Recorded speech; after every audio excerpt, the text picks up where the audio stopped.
आप सभी भाई-बहनों का सर्व कल्याण वृक्ष की प्रश्नोत्तर ज्ञान कक्षा में एक बार फिर स्वागत है। आज की प्रश्नोत्तर ज्ञान कक्षा में किसी भाई-बंधु ने ये जो हम 1, 10, 100, 1000 की स्थितियों को, कुछ सूत्रों को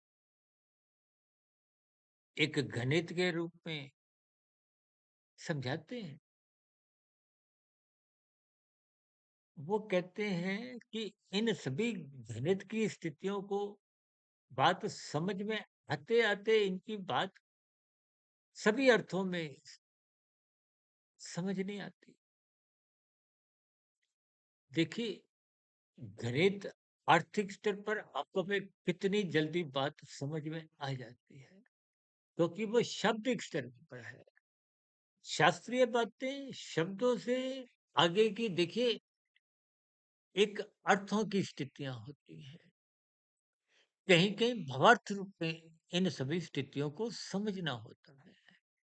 किस समय विशेष में किस बात की किस स्पष्टीकरण के रूप में बात हम रखते हैं, वो अलग-अलग वीडियो के नाम के अनुसार चर्चा रखते समय उनकी स्थितियाँ कुछ अलग-अलग बन जाती हैं। यूँ तो देखिए तमोगुण की, रजोगुण की और सतोगुण की जो बार-बार कहते हैं ना तमोगुण की निंदा करो, रजोगुण की उपेक्षा करो, सतोगुण की प्रशंसा करो।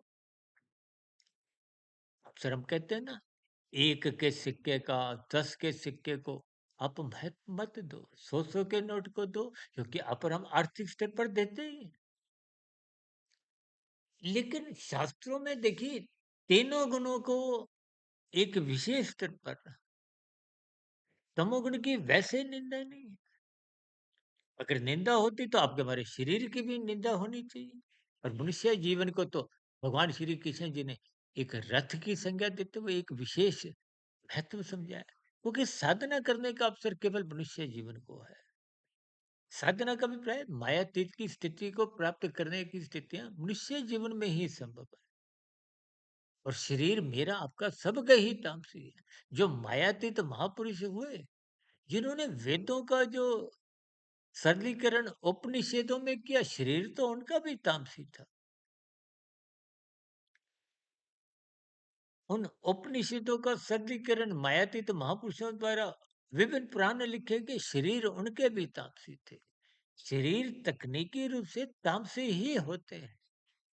यह निंदा का अभिप्राय निषेधात्मक स्थितियों से है, छीना झपटी की स्थितियों से है, झूठ से है, छल से, कपट, ठगी, हेरा फेरी, आजकल तो डिजिटल अपराध बढ़ते जा रहे हैं।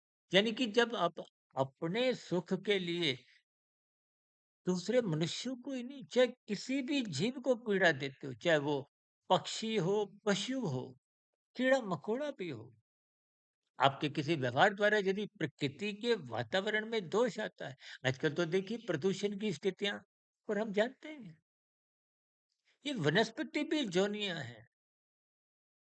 स्थितियों को आपको गंभीरता पूर्वक समझना होगा। अन्यथा देखिए शाब्दिक स्तर पर हम तो देखिए विभिन्न सूत्रों में हम कभी कभी क्या कहते हैं, तमोगुण से 10 गुना अच्छा रजोगुण है, रजोगुण से 10 गुना अच्छा सतोगुण है, और सतोगुण से 10 गुना अच्छा विशुद्ध सतोगुण है। इसलिए तो ये सूत्र बना, तमोगुण 1, रजोगुण 10, सतोगुण 100 और विशुद्ध सतोगुण 1000। देखिए ये सूत्र जब बना था तब 1000 का नोट प्रचलन में था, लेकिन आज फिर देखिए 2000 का नोट आया, फिर 2000 का नोट भी चले गया प्रचलन से। आपने सूत्र पकड़ना है, सूत्र की लय को समझना है, जीवन की व्यवस्था को उन गुणों से विशेष रूप से, ये तो देखिए माता के गर्भ में आपके हमारे शरीर का निर्माण होता है, ये तो तामसी है। 10-11 वर्षों तक ये विशेष रूप से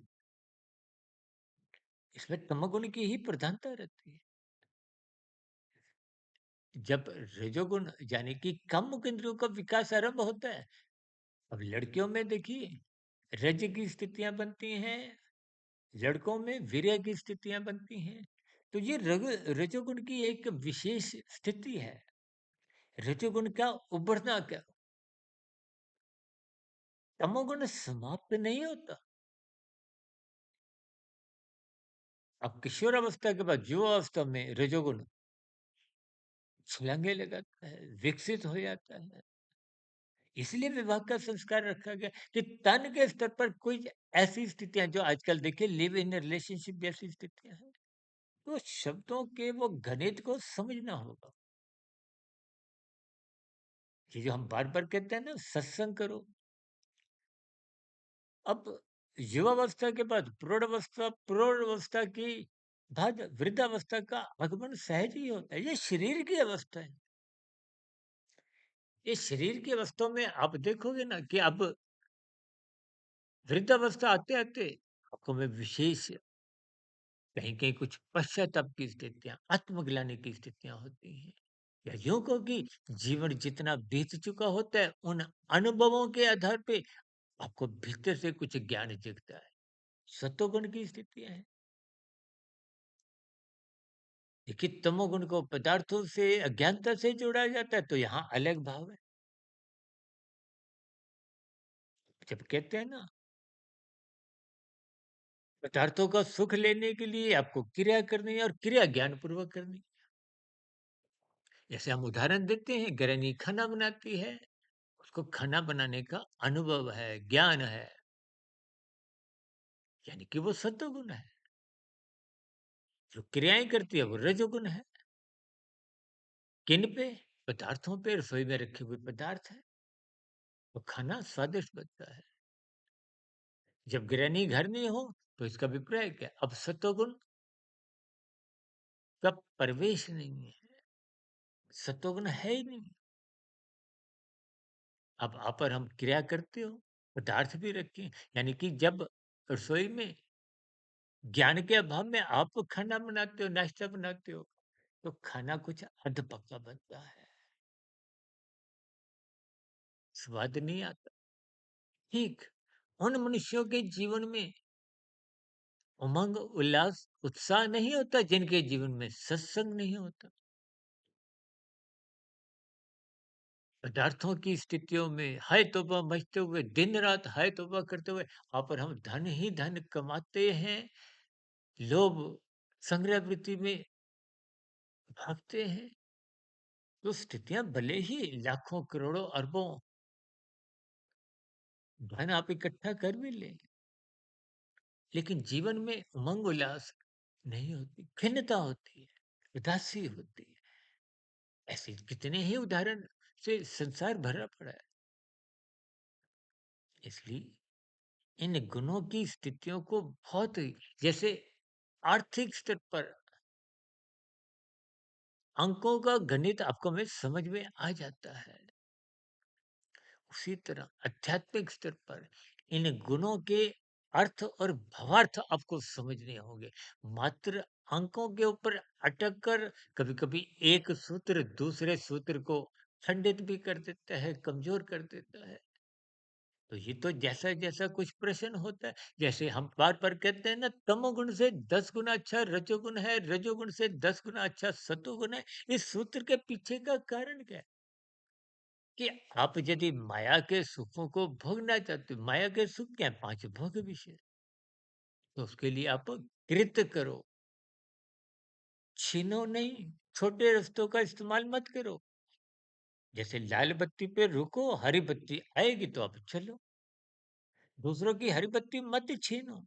ये छीनने की वृत्ति क्या है? ये तमोगुण। कृत करने की आप विहित कर्म करो। विहित कर्म का मतलब क्या? कायदे कानून का पालन करो, यातायात नियमों का पालन करो। यानी कि छीनने के बजाय कृत करो। यानी कि जब आपको अधिकार मिलता है हरी बत्ती पे चलने का, उस पर चलो। और ये व्यवस्था क्यों? आप अपने कर्तव्य से, यानी कि लाल बत्ती पे रुकते हुए अपने कर्तव्यों का पालन करो, दूसरों के अधिकारों की रक्षा करो। यानी कि छीनने से 10 गुना अच्छा है आप कृत्य करो।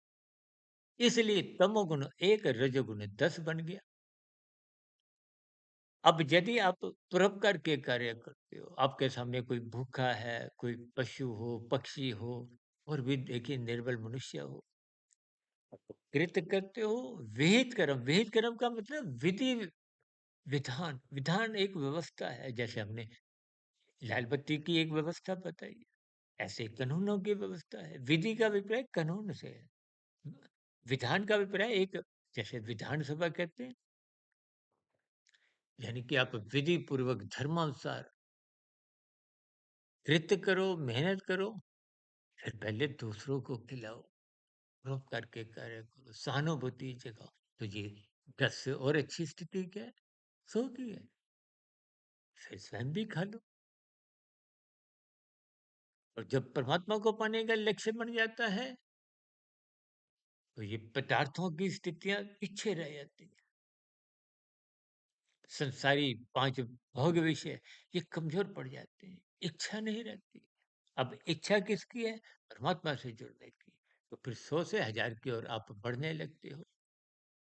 साधना आरंभ हो जाती है। कर्म योग, ज्ञान योग, भक्ति योग, यानी कि पदार्थों को पाने की वो इच्छाएँ, यहाँ इच्छा का मतलब रस बुद्धि से है।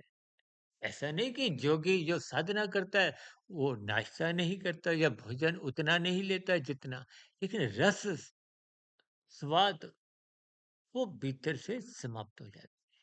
इसलिए इन सभी स्थितियों को 1, 10, 100, 1000 की, और भी देखिए हम तो अलग-अलग समय पे बहुत सी बातें रखते हैं। इन सभी स्थितियों के पीछे के गणित को समझो। यानी कि जैसे आप आर्थिक गणित को जल्दी समझ जाते हो, दुकानदारी व्यवसाय करते हुए आप कितना अधिक सचेत रहते हो, उसी तरह आध्यात्मिक स्तर पर भी सचेत रहना सीखिए। ब्रह्म मुहूर्त में उठें, वो सतोगुण की शुद्धतम स्थिति है। ज्ञान बिखरा होता है, उठाने वाला चाहिए। दिन में तो सतोगुण को ही ढूंढने के लिए आपको हमें प्रयास करने पड़ते हैं, और शाम को तमोगुण में तो रजोगुण ढूंढना ही मुश्किल हो जाता है, तो फिर सतोगुण की तो आप और हम कल्पना नहीं कर सकते।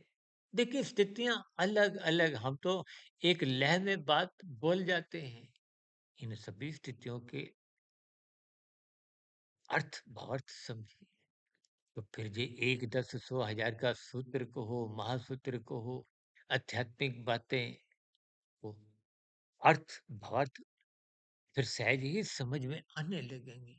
परमात्मा से जुड़ने का लक्ष्य बन जाएगा। मायातीत की ओर, मोक्ष प्राप्ति की ओर आपका एक परमार्थ रूपी पुरुषार्थ आरंभ हो जाएगा। इन सभी स्थितियों को परमात्मा की प्रेरणा से, गुरुओं के आशीर्वाद से, ब्रह्म मुहूर्त समय विशेष में, देखिए हमारी लगभग 99% वीडियो ब्रह्म मुहूर्त या उससे भी पूर्व समय में ही बनती हैं, पर सारण का समय अलग अलग है, क्योंकि उस समय विशेष में भारी वातावरण में अनुकूलताएं होती हैं, गुरुओं का आशीर्वाद बना रहता है, परमात्मा की प्रेरणा निरंतर उन वीडियो में कुछ शब्दों की स्थितियां विशेष स्तर पर सहायक बनती हैं। इसलिए आप भी इन सभी स्थितियों की यथार्थ अर्थ समझें, जीवन में परमात्मा को पाने का लक्ष्य बनाएं, संसार को मर्यादित स्तर पर ही पुरुषार्थ द्वारा अपने व्यक्तिगत सीमित अवस्थाओं की पूर्ति के लिए, पारिवारिक जिम्मेदारियों को निभाते हुए, संसार के प्रति भी आपकी हमारी जो जिम्मेदारी है, प्रकृति के अन्य जीवों के प्रति आपकी हमारी जो जिम्मेदारी है, उनको भी पालन करें। चर्चा विशेष को यहीं विराम देते हैं। आप भी अपने जीवन में परमात्मा को पाने का लक्ष्य बनाते हुए जीवन को अनुशासित बनाएं, ब्रह्म मुहूर्त में उठे। इन्हीं शुभकामनाओं के साथ आज की चर्चा विशेष को यहीं विश्राम देते हैं। कल सुबह ब्रह्म मुहूर्त ज्ञान उपदेश कक्षा में फिर किसी नए विषय के साथ मुलाकात करेंगे। तब तक आप अपने आध्यात्मिक मित्र सुधीर भाटिया फकीर को इजाजत दें। वीडियो संबंधित कोई प्रश्न, सुझाव, शिकायत जैसी स्थितियां हों, इन सभी स्थितियों का नीचे कमेंट्स बॉक्स पर सदा ही स्वागत है। चर्चा विशेष को सुनने के लिए आप सभी भाई बहनों का बहुत बहुत धन्यवाद।